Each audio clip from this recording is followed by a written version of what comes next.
Why do we need to work on gender equality today in today's world?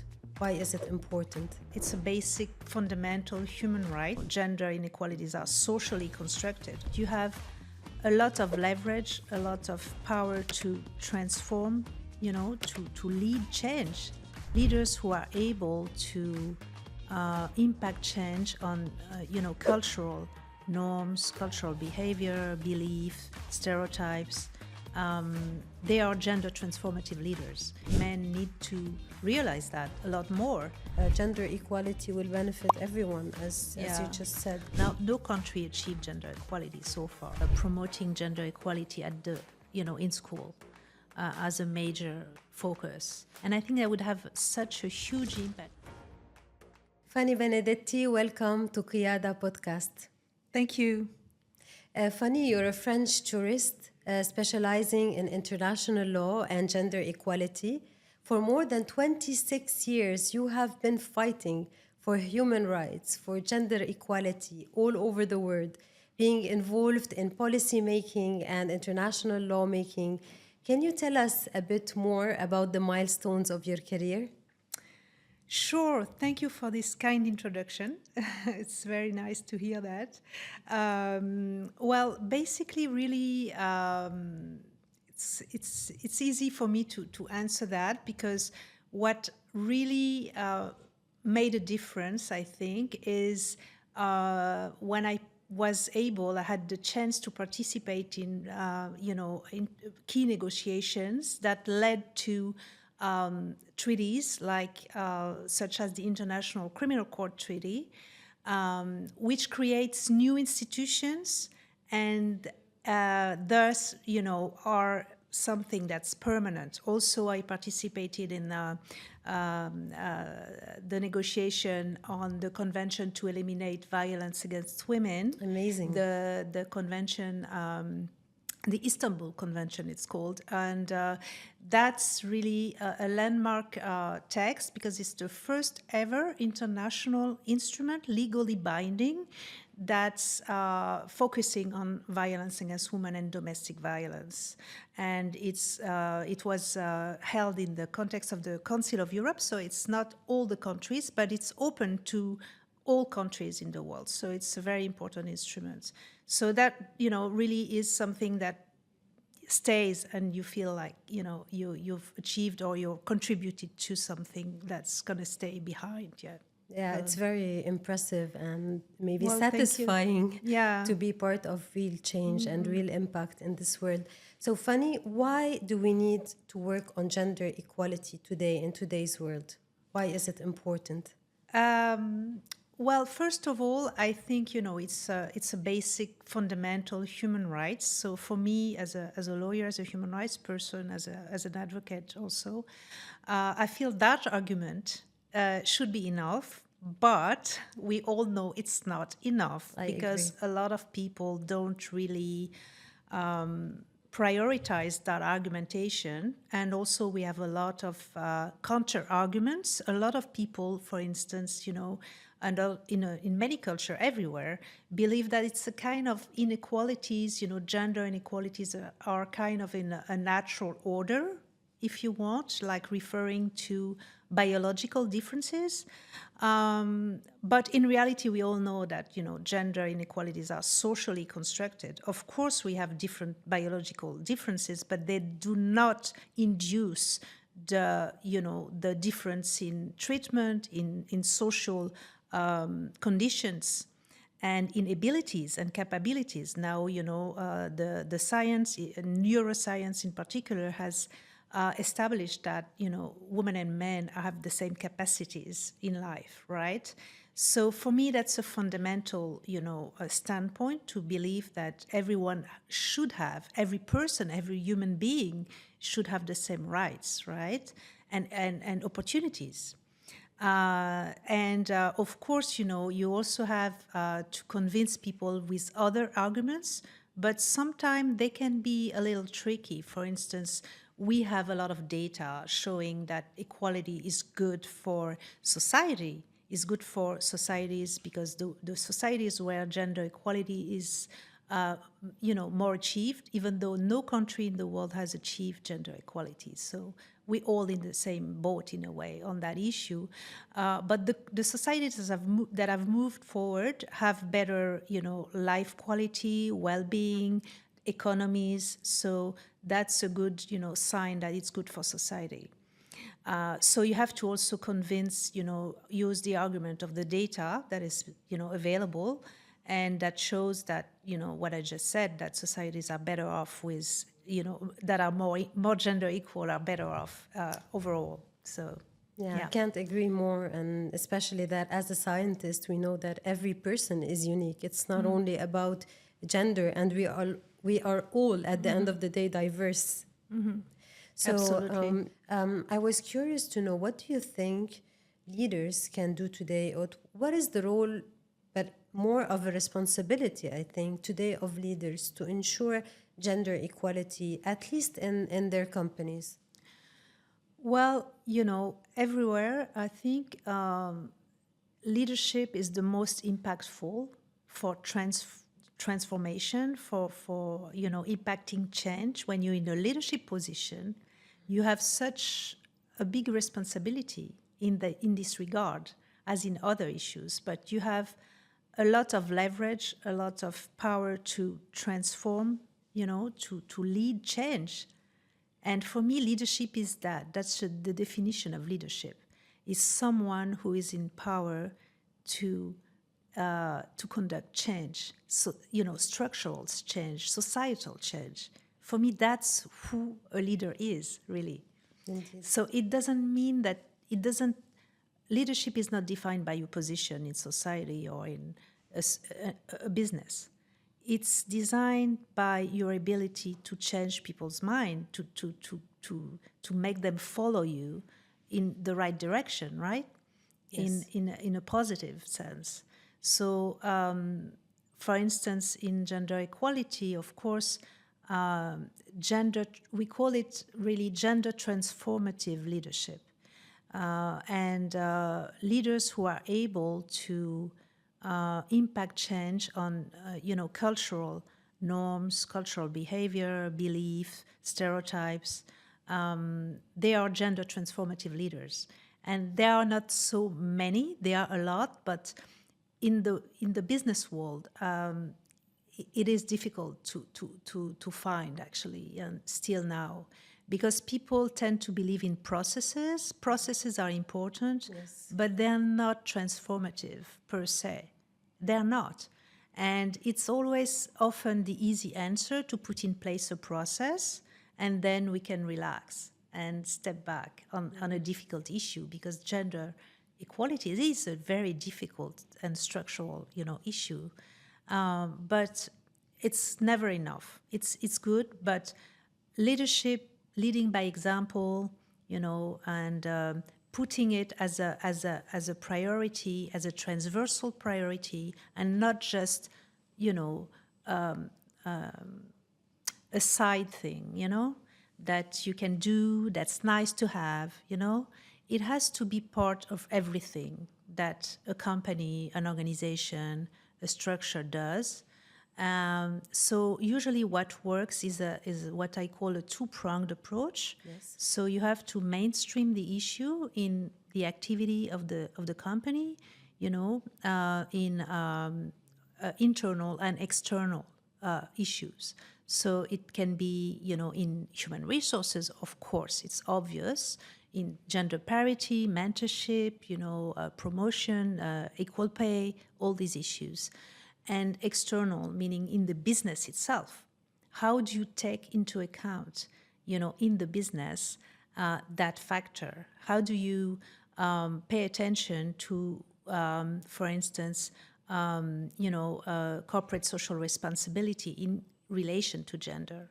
For instance, checking that your there's a lot of things you can do, really, to be sure that you're not, first of all, replicating inequalities or promoting them, but addressing them in your business. Yes. Fanny, do you think there's a difference between the role of men and women in ensuring gender equality?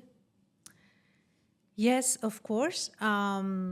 I think, first of all, let me, say that women are not necessarily more conscious of gender bias than men. That is a very good Yeah. point.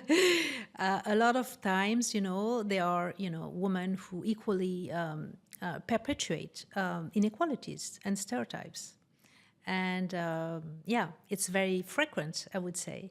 And also in the world of business or leadership or power, a lot of women have achieved this position sticking to the rules of masculinity and patriarchy. So they're not really the best place. Sometimes they change in the way of going, how do you say, climbing the ladders of power. Then they realize this and they take a strong stance, you know. So they become really strong advocate for women's rights and equality. But yeah, that's the first point. I think we have to distinguish, being an advocate for gender equality and being a woman is not the same. And men can be very strong allies. They can have very strong voices, and what makes them allies is really when they realize it's in their own interest, it's in their best interest as well. And that's difficult because as part of a dominant group, if you want, it's very difficult to step on the side of the others, and to distinguish yourself. To give away your power as well. Yeah, to give away your power and to stand, to stand out. Because there's also an issue of legitimacy. A lot of times, the men who agree with gender equality, who fully agree, who are feminists even, it may be hard for them to feel legitimate in taking, a stance and speaking out. So that's something that needs to be said. And also, I think the realization of the advantages that they get at a personal level from, benefiting from gender equality. And I'm talking about also the new generations of men who want to have a balanced life. And also, I just finished by, reminding that stereotypes are also very heavy for men, because there are a lot of societal expectations on them that are. That was going to be my next question, to see if do really gender imbalances or gender inequality only touches women, because I know that a lot of stereotypes also touch men, a lot of, what they're expected to do, how they are expected also to lead. A lot of masculine toxicity, even between men, was reported in many studies. So really, gender equality will benefit everyone, as you just said. Well, you've said it well. I mean, that's exactly, why men need to realize that a lot more than it's the case now. It's changing, but very slowly. And sometimes you see, as we are now in the situation of a major backlash on women's rights. Yes. And so it's reversible. And I think the majority of men don't realize, it's generational. I have a lot of hope in the new generations, of course, as everyone can see, but that men take their place, and they really aspire to more balance in life. So taking responsibilities in the home, and and having a life that's balanced, of course.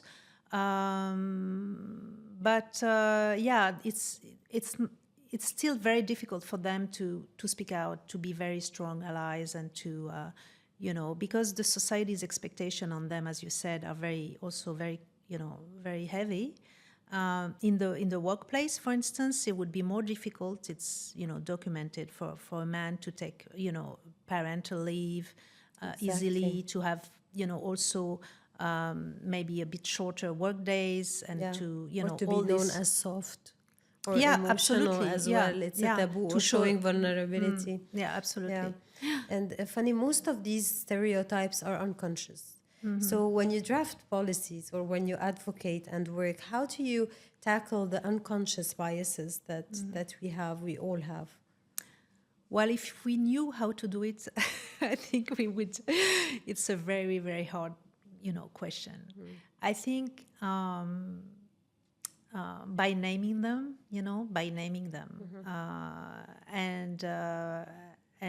yeah, most people. I mean, most of us, including myself, probably everyone, we are all unconscious of our own Biased, bias. exactly. So that's a very difficult question. I think the way to address it is to name them and to acknowledge our own bias. I think to start with oneself is very good, because then there are a lot of examples of, for instance, little experiments whereby very young children, babies, Yes. they are dressed in clothes from the other sex. Like a baby girl would be dressed as a little boy. And an example of unconscious bias would be to have a stranger, or at least a person who doesn't know the child, play with the child for a few minutes to see the behavior when the person thinks she is playing or he's playing with a baby boy or a baby girl. And this is just an example of an experiment, and the behavior is completely different. Wow. Yeah. And after that, the reveal is shocking to them, because the young little baby boy is in fact a girl. And so when the story is told, the person is shocked by their own bias, like realizing they've given different toys to the child, they spoke differently because they thought of the gender was yeah. So Amazing. that shows that anyway, we Yeah. all have bias. And from again, that's even more striking when it comes from a very, very young age. Like, you're treating even babies differently because of their gender, their sex. Yeah. Wow. And exactly to bring to our awareness these stereotypes, we are keeping this dialogue alive, and we're creating this podcast to keep talking about the issues that are not resolved. And we will be probably talking for a long time. So, Yeah. Fanny, what is really keeping us today from having policies, from making the change? What is really keeping us from doing it? Well, there are backlash, but there are also a lot of progress. When we look at policies, the laws have changed drastically. We have a lot of progress has been made. We just forget to look at it, to look in the past. I mean, from one generation to the other, we can measure progress. But there's always a risk of a backlash, and that's also what Simone de Beauvoir was saying. She says, whenever there is a crisis, we can lose all a lot of the achievements and the gains. So it's not, I think, policy. The challenge is implementation. We have a lot of very good laws, but because inequality, is such a structural issue, gender inequality is such a world fact, known fact, as I was saying. No country achieved gender equality so far. Unfortunately. Yeah. So, and Françoise Héritier, who is a very well-known ethnologist and sociologist, French, who studied the gender inequality from that perspective, is saying it's really the most ingrained, inequality in society, in all societies. So we are seeing change for a number of years, but these changes are very recent in the history of humanity, because of the division of power and also some other facts that have weight into this division of power and male domination has been so, ingrained in society. But the changes are real. They're recent in the history of humanity, I would say, but they are very real. So how can we respond to people who say, yeah, we're already there, you already have a lot of rights, so now we need rights for men. So how do we respond to that with factual information? Yeah. We have a lot of reports, with a lot of figures now, because statistics are getting better everywhere in the world. Before it was difficult to have data, reliable data. Now we know how many years it would take to achieve equality, exactly to the year. Every year there's this, report, gender equality on each aspects of life, for instance, leadership, in the private sector or in government, since the beginning of times, we only have the beginning of times when we looked at it, we only had about 80 heads of state that were women. I mean, it's crazy, and a lot of, especially in the spheres of power, the difference is huge. And we know now that there's no reason for that, right? Also, there's a lot of data on violence against women that's very shocking. Exactly. Like every 10 minutes, a woman or girl is killed by a family member in the world. Every 10 minutes by family members. So all this data shows the level, the gap that still, exists. And we don't need to say more about the topic. Yeah. And why is the number important? I mean, why is it important to have more women in high leadership positions, and how does it reflect equality, and what are the consequences? Well, I believe that is really transformative, because once you have, decision making and power is really the root, the essence of inequality right now, right? That's where it shows the most. Like there's such a gap between, accessing, and we're talking about glass ceiling, but this is really, I think, one aspect of what can really transform societies. I mean, when more women reach this level of power, I would say at least, not 50%, but close. When, we reach a level, we say that above 30%, there's a real change that happens if you have at least 30% of women. And we're far from that, in those spheres of, of leadership. So, exactly. Yeah, this is about transforming society, but not only with numbers. It's really with values and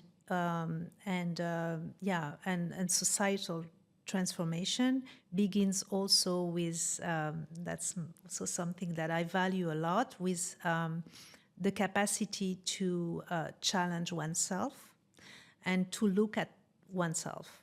So that's also an inner ability. And I was talking about listening, and I think it's a true leadership is about listening and also questioning oneself, and being able to look at oneself, from a little bit taking a step on the side and questioning yourself, because you can't transform society if that's your objective. Are you referring, excuse me, to your work on inner goals? Yes. Would you like to give us a little bit of perspective, because I love your work on inner goals? Well, it's when you're an advocate, I think it gives you an opportunity to reflect on conducting, change at global level, when you also have ideals, and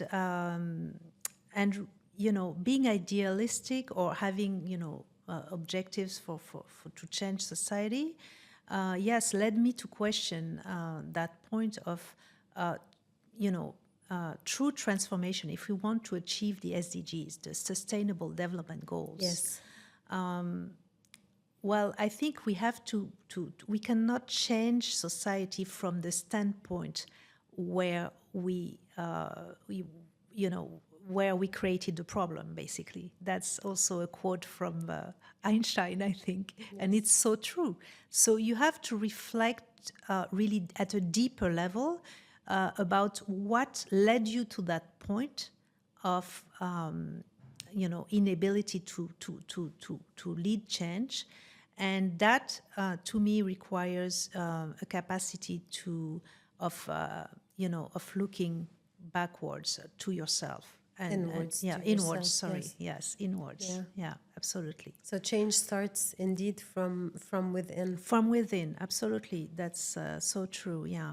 And that doesn't mean introspection. It means, really something that allows you to have, having this inner work allows you to also reach the community level and the other levels, the society and have global change also. So that's what the inner development goals. It's an organization, but it's part of a global movement that believes that society can be changed, with really a lot of work on capacities and looking at what really the main competencies that are required in today's world, and to have a fresh look at that. Yeah.